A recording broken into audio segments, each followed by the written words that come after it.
prefetto ci ha garantito continuità rispetto agli interventi che sono già partiti in questi giorni, interventi della Guardia di Finanza con dei cani antidroga e anche interventi, potenziamenti da parte della Questura con il nucleo investigativo e interventi da parte dei Carabinieri con le consuete pattuglie che presidiano il territorio. Ci sarà quindi continuità qui a Mogliano per potenziare e fare in modo che la città sia sempre più sicura. A distanza di una settimana dalla sparatoria che ha sconvolto Mogliano, il sindaco, che aveva chiesto un vertice per avere garanzie al prefetto, le ha avute.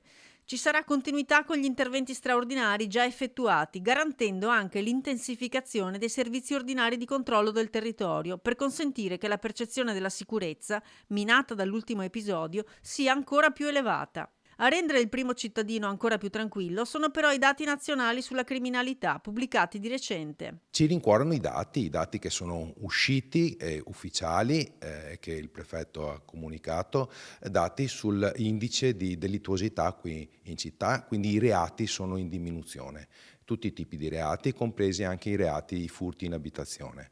Rispetto al 2024, ma soprattutto rispetto al 2019, abbiamo un netto calo. Quindi questo episodio, questa sparatoria, è un episodio abbastanza isolato e estemporaneo.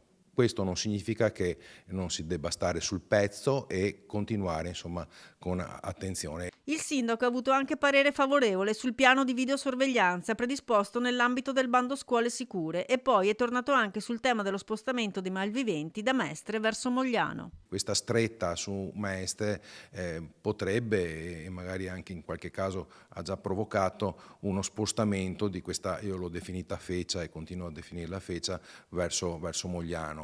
Inoltre Mogliano ha questa grande fortuna di avere una posizione logistica con 3 uscite autostradali, con una stazione che è una delle più utilizzate nel Veneto, una fortuna che in caso uno voglia fare dei traffici loschi diventa una sfortuna.